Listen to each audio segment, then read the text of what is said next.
दुनिया की सबसे ताकतवर सेना अमेरिका, जिसके पास पल भर में किसी भी देश का नक्शा बदलने की ताकत है।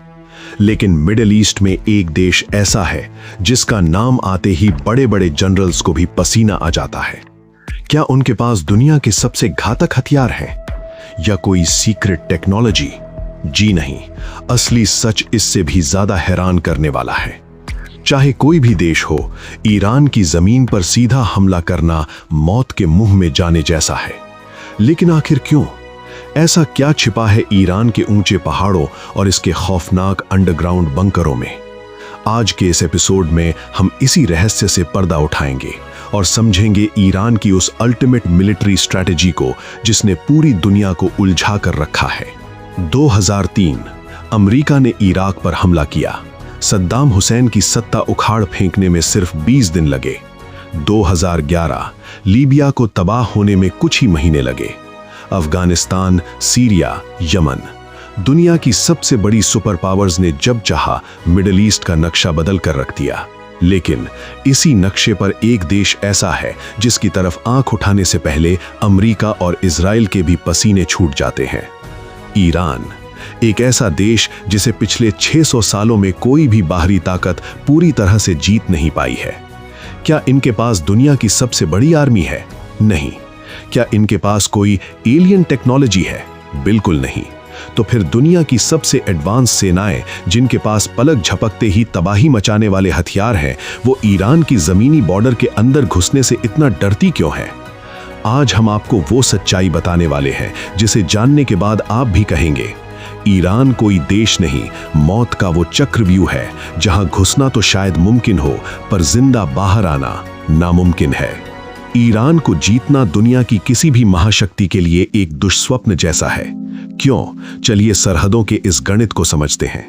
मान लीजिए आप अमेरिकी राष्ट्रपति के तौर पर ईरान पर हमले की योजना बना रहे हैं। आप जमीन से हमला करना चाहेंगे, लेकिन यहीं प्रकृति आपको रोक देती है। ईरान असल में एक ऊंचे पठार पर टिका है जिसके चारों ओर जाग्रोस और अल्बोर्ज की दुर्गम पहाड़ियों का पहरा है। सैन्य रणनीति के हिसाब से ऊंचाई पर बैठे दुश्मन पर नीचे से हमला करना हार को दावत देना है। यही वो जियोग्राफिकल एडवांटेज है जो ईरान को एक अभेद्य गढ़ बना देता है। इतिहास गवाह है, सदियों पहले जब सिकंदर महान ने ईरान पर हमला किया था तो पर्शियन गेट्स नाम के एक संकरे पहाड़ी रास्ते पर ईरान के सिर्फ 700 सैनिकों ने सिकंदर की 10,000 की विशाल सेना को महीनों तक रोक कर रखा था। आज उन पहाड़ों पर तलवारें नहीं बल्कि स्नाइपर्स और एंटी टैंक मिसाइलें इंतजार कर रही हैं। आप सोचेंगे पहाड़ छोड़ो, हम आसमान से हमला करेंगे, हमारे पास दुनिया के सबसे एडवांस जेट्स हैं। ईरान का आसमान किसी अदृश्य मकड़ी के जाले जैसा है। उनके पास अपना खुद का बनाया बावर 373 एयर डिफेंस सिस्टम है जो एक साथ 60 अलग अलग टारगेट्स को लॉक कर सकता है। और एक हैरान करने वाली बात बताऊं, अमेरिका के बाहर ईरान दुनिया का इकलौता ऐसा देश है जो आज भी F-14 टॉम कैट लड़ाकू विमान उड़ा रहा है। जी हां, वही फाइटर जेट जो आपने टॉम क्रूज की टॉप गन फिल्म में देखा था। अमेरिका ने इसके पार्ट्स बनाने बंद कर दिए, लेकिन ईरानियों ने इन्हें रिवर्स इंजीनियर करके आज भी अपने आसमान का राजा बना रखा है। लेकिन असली खौफ तो जमीन के नीचे छिपा है। अगर दुश्मन की सेना किसी तरह पहाड़ों को पार करके दश्ते लुत के 70 डिग्री सेल्सियस वाले जानलेवा रेगिस्तान में पहुंच भी गई तो वहां उन पर जमीन फाड़ कर हमला होगा। ईरान के पास 3000 साल पुरानी कनात नाम की अंडरग्राउंड पानी की सुरंगों का एक ऐसा जाल है जो पूरे देश में फैला है। ईरानी सेना इन सुरंगों का इस्तेमाल गुरिल्ला युद्ध यानी गुरिल्ला वॉरफेयर के लिए करती है। दुश्मन को हवा भी नहीं लगेगी कि गोली कहां से चली। और जमीन के थोड़ा और नीचे चले, ईरान ने जमीन से 500 मीटर नीचे पूरी की पूरी मिसाइल सिटीज बसा रखी हैं। पहाड़ों के सीने में खुदे हुए ये वो अंडरग्राउंड अड्डे हैं जहां अमेरिका का कोई भी बड़े से बड़ा बंकर बस्टर बम खरोच तक नहीं लगा सकता। अब एक आखिरी रास्ता बचता है, समंदर। अगर कोई नेवी पर्शियन गल्फ से घुसने की कोशिश करे तो ईरान अपना वो ब्रह्मास्त्र निकालता है जो एक दिन में पूरी दुनिया को भिखारी बना सकता है, हॉर्मुज़ जल डमरू मध्य। ये सिर्फ 50 किलोमीटर का संकरा रास्ता है, लेकिन दुनिया का 20% तेल यहीं से गुजरता है। अगर ईरान इसे ब्लॉक कर दे तो ग्लोबल मार्केट से एक झटके में $6 ट्रिलियन साफ हो जाएंगे। और इस रास्ते को बचाने के लिए ईरान बड़े जहाज इस्तेमाल नहीं करता। उनके पास जुल्फिकार क्लास की स्पीड बोट्स हैं। ये कोई आम बोट्स नहीं है, ये समंदर की सतह पर 130 किलोमीटर प्रति घंटे की रफ्तार से उड़ती हैं और एंटी शिप मिसाइलों से लैस होती हैं। जब सैकड़ों बोट्स मधुमक्खियों की तरह एक विशाल एयरक्राफ्ट कैरियर पर हमला करती हैं, तो करोड़ों डॉलर का जहाज समंदर की कब्र में समा जाता है। और जरा रुकिए, बंदूक से पहली गोली चलने से पहले ही ईरान एक ऐसी जंग शुरू कर देगा जो किसी को दिखाई नहीं देगी। Cyber warfare.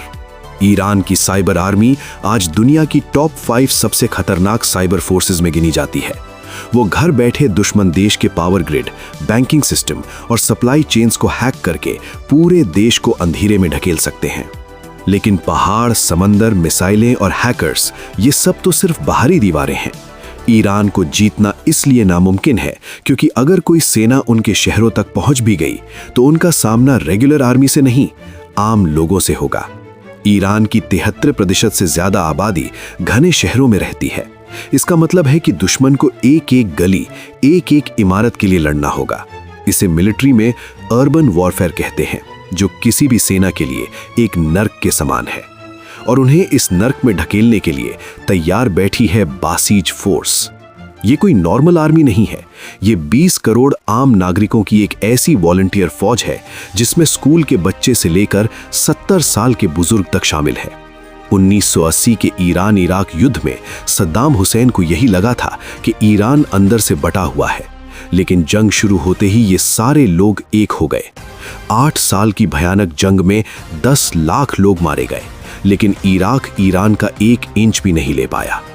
इसलिए अगर कोई भी सुपर पावर ईरान को हराना चाहती है तो उसे पहले उन कटोरी नुमा पहाड़ों को हराना होगा, फिर 70 डिग्री की आग उगलते रेगिस्तान की 3000 साल पुरानी सुरंगों से बचना होगा, जमीन के 500 मीटर नीचे की मिसाइल सिटीज का सामना करना होगा, पूरी दुनिया की इकोनॉमी की बलि चढ़ानी होगी और सबसे आखिर में उस 3000 साल पुरानी सभ्यता की जिद को तोड़ना होगा जिसने आज तक किसी बाहरी ताकत के सामने घुटने टेकना नहीं सीखा। जब तक समंदर में पानी है और जमीन पर पहाड़ कायम है, ईरान किसी भी सुपर पावर के लिए मौत का वो कुआं रहेगा जिसे भेदना कागज पर चाहे मुमकिन लगे, लेकिन जमीन पर यह किसी आत्महत्या से कम नहीं। अपनी राय नीचे कमेंट्स में शेयर करना न भूलें। अगर आज के इस वीडियो ने आपके सोचने का नजरिया बदल दिया है तो अभी लाइक का बटन दबाएं और चैनल को सब्सक्राइब कर लें। हम मिलते हैं अगली ऐसी ही किसी माइंड बेंडिंग वीडियो में। तब तक के लिए सुरक्षित रहें और जागरूक रहें। जय हिंद।